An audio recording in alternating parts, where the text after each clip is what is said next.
All right. So one of the things that came up during the show and has come up before in videos, try to, how's the best look here? Sun's starting to go down. Um, was that I'm soft spoken. And it's come up a lot because I'm soft spoken around people and I am on videos that used to be too quiet at times. I've had trouble projecting my voice and I've been trying to work on doing that. And I thought about it a lot and was trying to figure out why. When we were at the show, the audio team was mic checking me and preparing me as the sun gets brighter and then you can't see me as well. Let's turn it a little bit there. Um, Maybe some light codes coming in, who knows? Some people often tell me they can feel the light codes coming through. Uh, So the audio guys are mic checking me and they go, okay, so Willow, the thing we've learned about you is you're soft spoken and we need to figure this out because the microphone wasn't picking up my voice. So we were trying a bunch of ways with the microphone to do it. And they even tried to fit a headset onto me, but my head is too small and the headset wasn't adjustable. So the headset didn't fit. It like came way too far over. It was kind of crazy.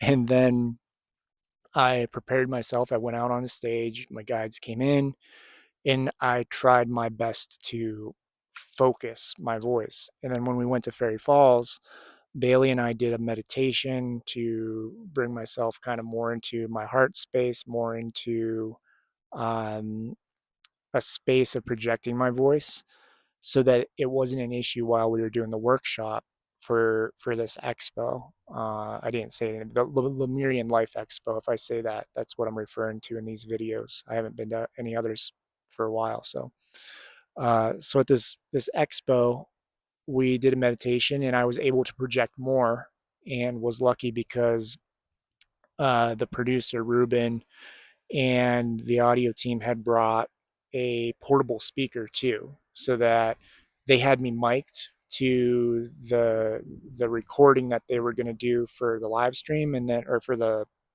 uh, online like workshop type of thing. And then they had me another mic projecting to a speaker so people could hear me from the back, so I didn't have to like scream at the top of my lungs. But I am soft spoken. It's a true thing, and you'll notice it if you ever meet me. It's a combination of things, and it goes into galactics. So one of the things is it is trauma based. Uh, I, as a kid, didn't spend time with people. My dad was very aggressive and intimidating. Somebody saw a flash in their mind. We were talking and they saw a flash of him and what he used to do to me to intimidate me, and we're like, oh, it's making more sense. And I was like, yeah, part of it is trauma based. I was in this space where I wasn't allowed to speak. I hid in my room as a kid and didn't spend time with people. I never used my voice. I read books, I played video games, watched TV, drew, and went into the woods. I wasn't around people. I wasn't around friends. We didn't have friends as kids. My family was very isolated and protective, and we had very few friends until more towards high school. And I wasn't in, choir, band, any of those types of things. I was never interested in that stuff. And any time that I tried to do sports, I was bullied so bad that I'd have to leave, that I would have to quit. There were some really intense issues trying to fit in and be around people. And so I didn't speak for years. But the weird thing is, public speaking comes naturally to me. It's something that when I was a web developer and quit my job, I knew I had told the boss I had at the time, I was like, if you want to expand the web development, we have to get into chambers of commerce and this and that. And he was like, are you comfortable doing that type of thing? And I was like, absolutely, I'm going to do it. I will force myself to do it. I can do anything I want and put my mind to. And uh, in high school, I had spoken in front of the whole uh, group. I was we had two valedictorians. I was one of them back then, and I had done a big speech. And then in college, I had done speeches in front of the classes and that. So I had that type of experience, but not a lot. And then I left the web development job shortly after, bringing those ideas to them because of a variety of reasons that I needed to leave. So this all does tie into galactics too, promise you. So I forced myself into public speaking by going to Chamber of Commerce events, by going to Comic Cons when I started doing Comic Cons years later, and just forced myself. Start doing public speaking, learn it, figure it out. You know how to do it. Just talk to people like you naturally talk to them.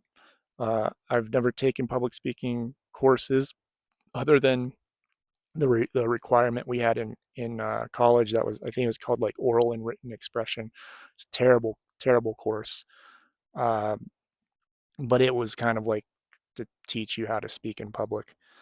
And I learned by studying other people, by listening to other people and asking them questions, going to these events and seeing how they were moving around, observing and all that. That's how I learned, by observing people. And so it's been an issue in the past because people are like, I can't hear you. And I'm always thinking, I'm going, why am I so soft spoken? Why can't I project my voice? Why is that something I haven't figured out yet? And yes, it is partially trauma based, but really what it is, I never have to speak to anybody, even now. Even in this moment, I'm in the middle of nowhere. There's nobody around. I'm talking on a microphone to nobody, to you watching this. I can go days without talking to people. If I wasn't filming these videos, I would go days without talking to people. It's an evolution thing. It's not that the voice isn't there. It is there, and I can get to a space of projection if I try. It hasn't been easy. But how does it deal with galactics? Many galactics don't use their voice. Many of them don't even have mouths. They have very small mouths or no mouth sometimes. Why? Because they've evolved to not eat physical food, and they've evolved to be telepathic. And they taught me years ago how to be telepathic and not use my voice. I would speak to them when I was in the woods. I would speak with my voice. And the people I see around me doing this work, I was at the show and people were telepathically talking to people and they were using their voice. It was like you heard one side of the conversation. They're speaking their voice, and I'd go like, hey, you know, in the past when I've talked to people, I've been like, hey, you don't have to speak, right? Just do it all up here. You don't actually have to speak your thought. It's right here. It's instantaneous. So I've gotten to a point where I really don't use my voice. I'm in this space of, hey, you know, I feel like pointing this on there. Like, hey, I'm just gonna sit in the woods and not talk to anything. It's all telepathic. So why am I soft spoken? Yes, part of it is trauma. The other part is I sit in the middle of nowhere talking telepathically. It's an evolution, because the more telepathic we come, the less we will use our voice. The more telepathic we become, the more we're just instantaneous feeling energy, knowing energy. We can still use the voice to sing and do other things, but it's one of those things that you don't need it. And it doesn't mean it doesn't have power for how we're designed, power to manifest, create, communicate, that sort of thing. But it's a question people have had, and that's the thing is, yes, I am soft spoken. Some of it is trauma, but some of it is because I'm so highly connected to the galactics. Talking, all of my conversations are telepathic, and then I went, oh yeah, that's why I'm soft spoken, because I'm in nature where it's dead quiet, and when I do use my voice, I don't have to be loud. Love you all.